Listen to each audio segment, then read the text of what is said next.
السلام علیکم دوستو، آج ہم آپ کو لے کر جا رہے ہیں ایک ایسے دور میں جہاں ایک آرچر کی زندگی صرف تیر چلانے تک نہیں تھی بلکہ ایک جنگ تھی اپنے ہی جسم اور ذہن کے خلاف۔ کیا آپ سمجھتے ہیں کہ آج کے کسی بھی مشکل کام کا مقابلہ اس سے ہو سکتا ہے؟ چلیں دیکھتے ہیں۔ متوسطی انگلینڈ میں تیر اندازی کوئی شوق نہیں تھا بلکہ قانوناً لازم تھی۔ 7 سال سے 60 سال تک مردوں کو ہر اتوار چرچ کے بعد لازمی پریکٹس کرنا ہوتی تھی۔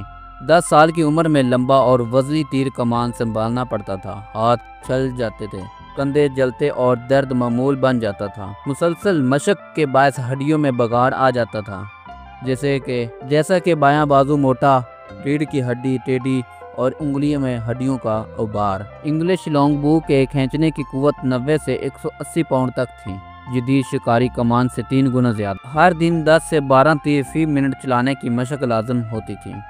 تیر اندازی زندگی کا ایک باقاعدہ نظام تھا۔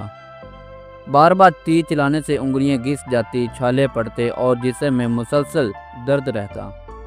کمان کی دوڑ نمی سے خراب ہو جاتی تھی، اس لیے خشک رکھنے کے لیے ویکس بھی لپیٹ کر رکھنے کی رواج تھا۔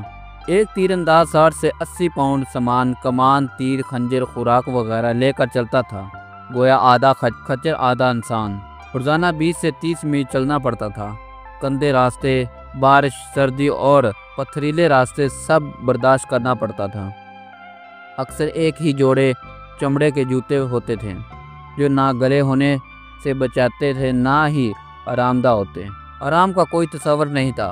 سوکھا گوشت، سخت ڈبل روٹی اور بغیر آگ کے سرد کھانا۔ تیر انداز ایک خاص تربیت سے کھڑے ہوتے، ہلکی خمدار صفیں تاکہ تیر مختلف زاویوں سے حملہ کریں۔ ایک ماہر تیر انداز 10 سے 12 تیر فی منٹ چلا سکتا تھا۔ 6000 تیر انداز 60,000 تیر ایک منٹ میں چلاتے۔ تیر ختم ہو جانے کے بعد قریب سے لڑائی ناگزیر تھی۔ خنجر، کلہاڑی یا کمان کو ہی ہتھیار بنانا پڑتا تھا۔ آرم والے نائٹس کے مقابلے میں ایک عام تیر انداز کا مقابلہ نہ برابری کا ہوتا تھا۔ زخم پر شراب ڈالنا، گرم لوہے سے داغنا اور بغیر جراثیم کشی کے ٹانگیں درد کا کوئی علاج نہ تھا۔ اگر ہاتھ خراب ہو جائے تو نوکری ختم اور پینشن یا علاج کا کوئی بندوبست نہیں تھا۔ پینشن فی دن کمانا بمشکل 2 گیلن ایل یا ایک کھانے کے برابر۔ کئی مہینے تنخواہ نہیں ملتی تھی۔